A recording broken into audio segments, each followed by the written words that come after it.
Good evening, beautiful spirits. It's Myron Magnus and another segment of Boxing Logics United. Associated Press, ESPN, confirms that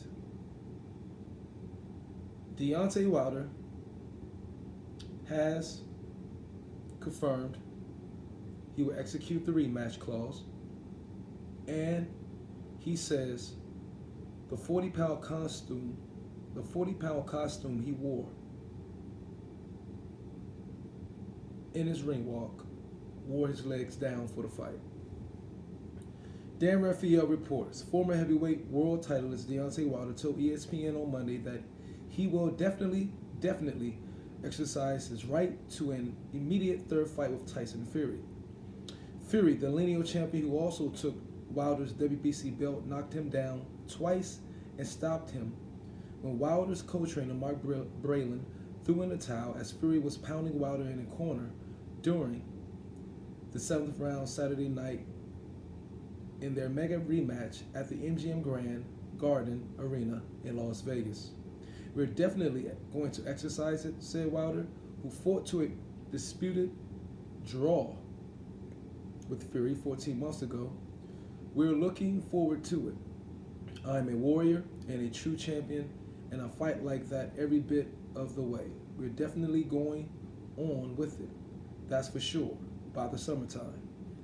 Under terms of the deal for the rematch, both sides had the right to invoke an immediate third fight regardless of the result. Wilder suffered his first defeat in an utterly one-sided fight.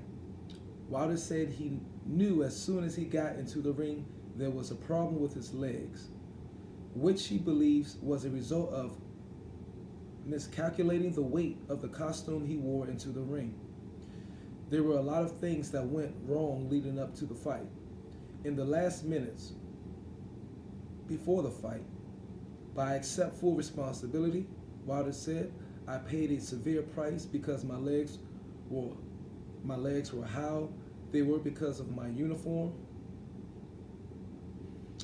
My uniform was way too heavy. It was 40 plus pounds.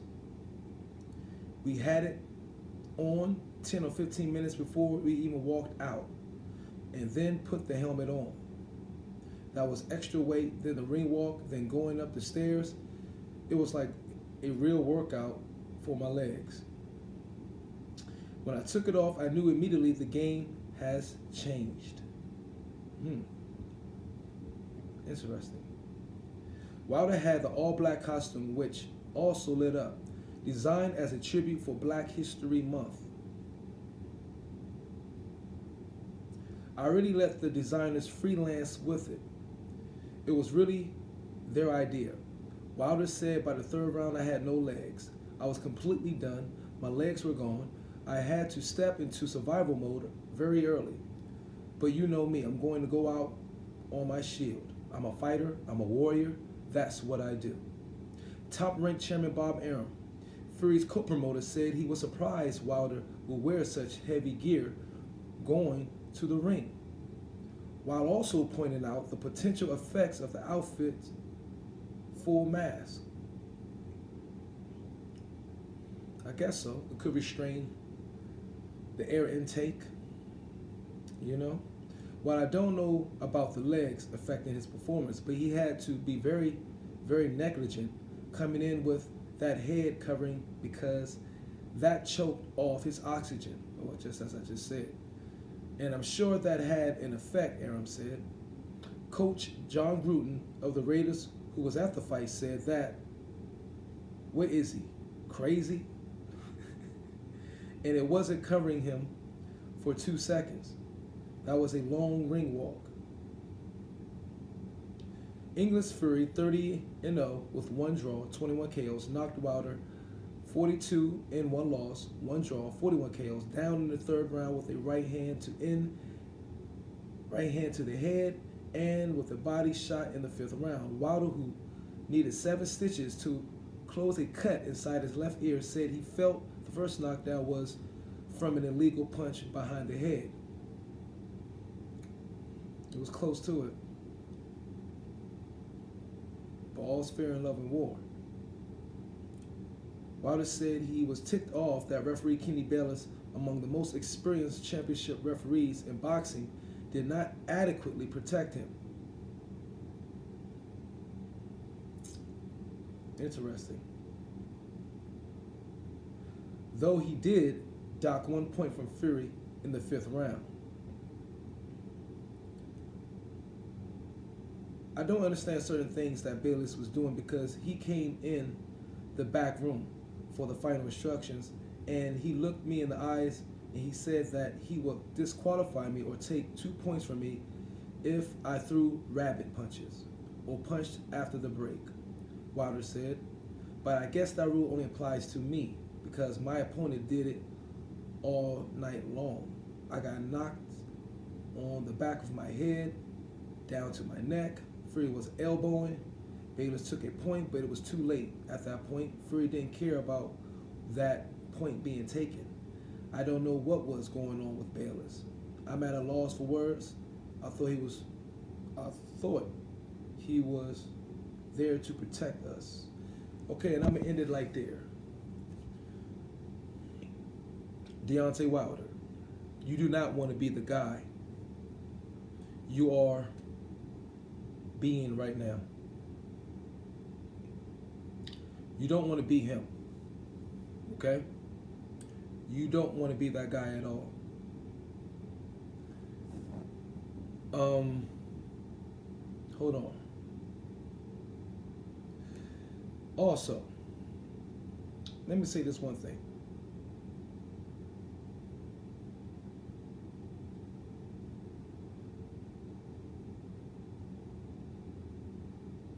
Wilder also said he was extremely upset with Breland, who won an Olympic gold medal and was a 2-time professional world titleist before becoming a trainer, threw in the towel.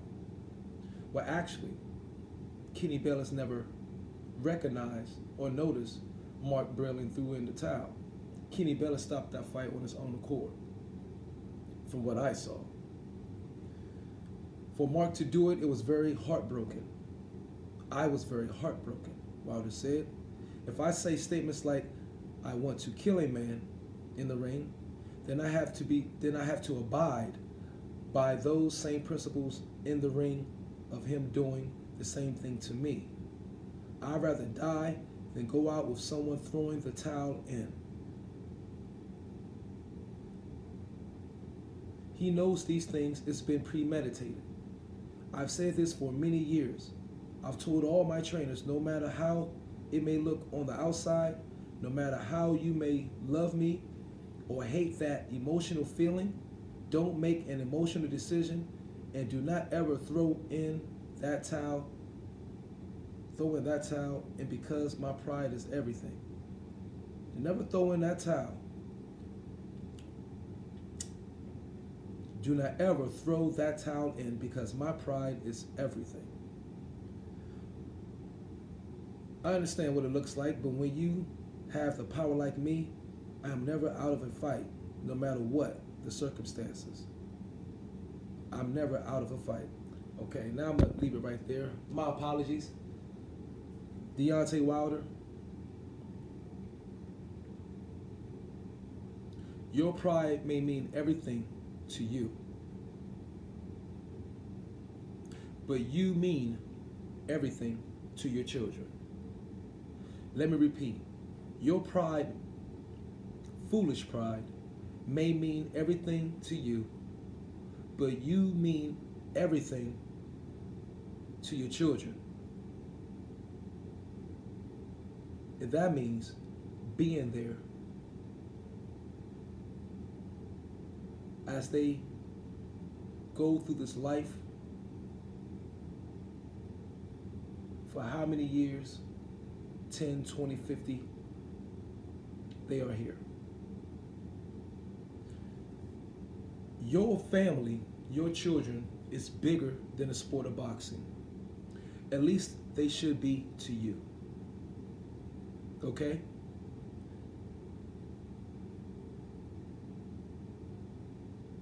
I don't care if Jay Deas is your head trainer. because Jay Deas is one of the people I believe that is pacifying you.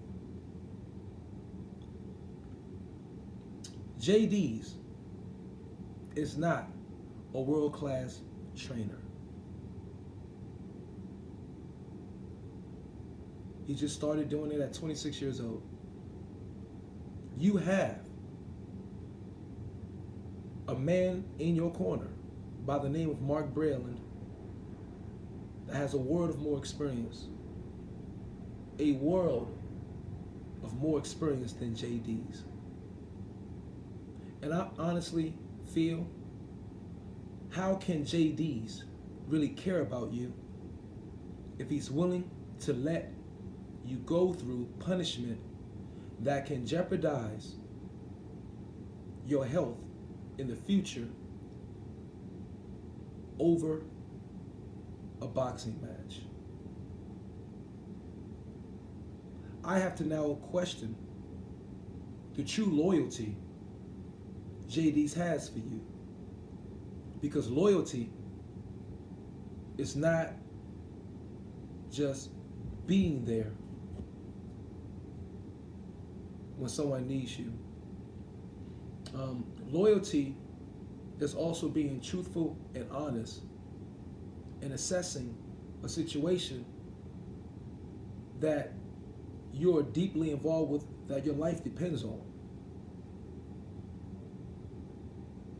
Jay Deas said in a post-conference,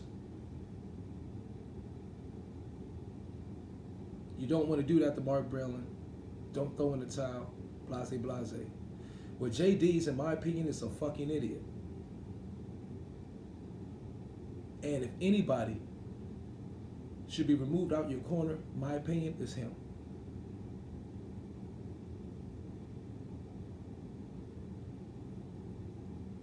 Being loyal is also being honest and truthful. Okay? Now, you have different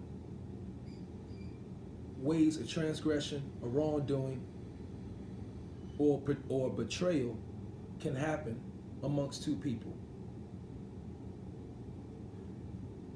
You have an act of commission and an act of omission. An act of commission is somebody committing the act. Okay? An act of betrayal against you. An actual act doing something. Okay? Of whatever. Lying to you. Okay? Robbing you. Whatever. It's an act being committed. Okay? By somebody against somebody. That's betrayal.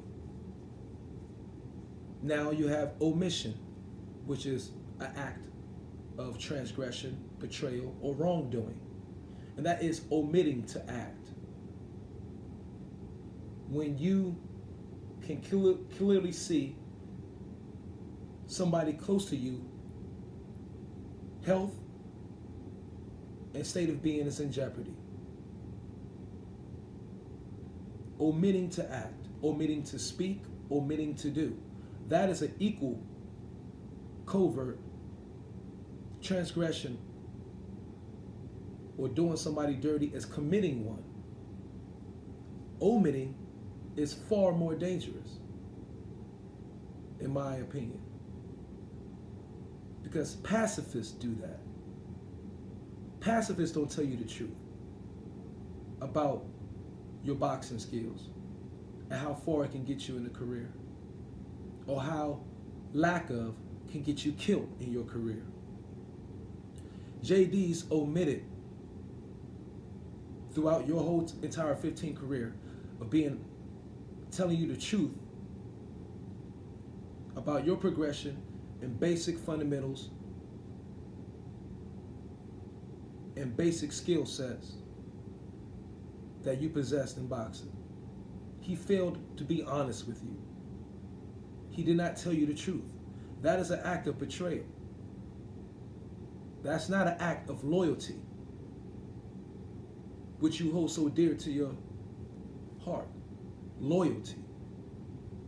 Jay Deas betrayed you because he pacified you. He told you what you wanted to hear. probably most of the time. And if he did tell you the truth, something you needed to hear, he didn't say it straight and direct so that you would get the point. And he did not reiterate it enough, if he did. You've been lied to your entire career, bro.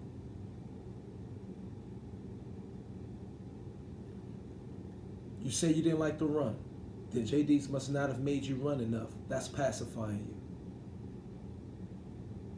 You didn't hardly throw your jab often. Jay Deas must didn't make you throw your jab that often. That's pacifying you. That's omitting to do two specific things that will help you be a better boxer. Jay Deas omitted in doing all of those things. So, Mark Breland did not betray you. Mark Breland was loyal to you. Loyal to your health, loyal to your overall esteem, your pride, and was being loyal to help you maintain perhaps what little face you had, what little positive image you had left after Tyson Fury almost completely eradicated all of that in just 7 rounds. You are very, very, very delusional, brother, right now. And you need to change your entire team. But one person, and I mean from the top to bottom, management included. But one thing you don't need to change is Mr. Mark Breland, because he potentially saved your life. While Jay Deas was going to let you give your life away to something has not loved you from the moment you stepped into it, which is boxing I'm talking about, and it's not going to love you the moment you step away from it. The things that's going to love you, that loved you before boxing, is going to love you after boxing, is your family, your children, that you made a conscientious decision, effort to bring them into this world, And by you saying that you willing to give this sport a grand distraction, your life, is a selfish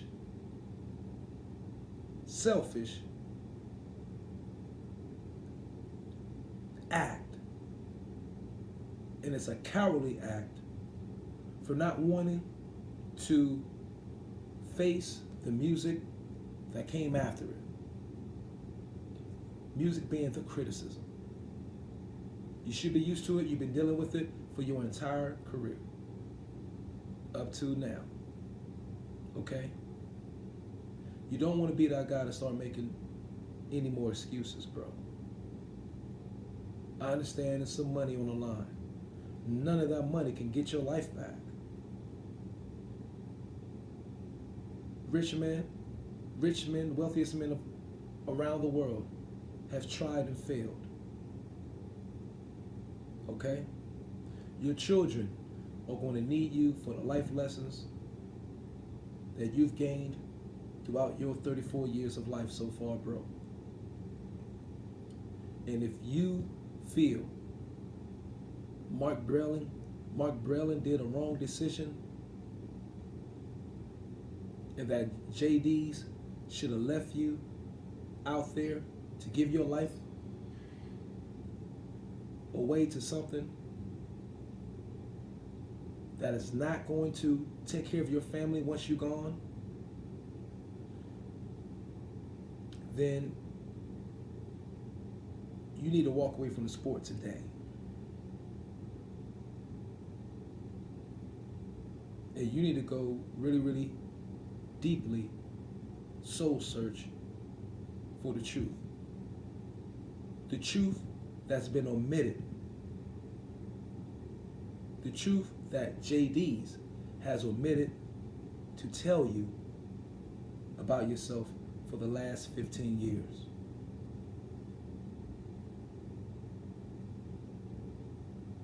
This is Myron Magnus in another segment of Boxing Logics United. One love.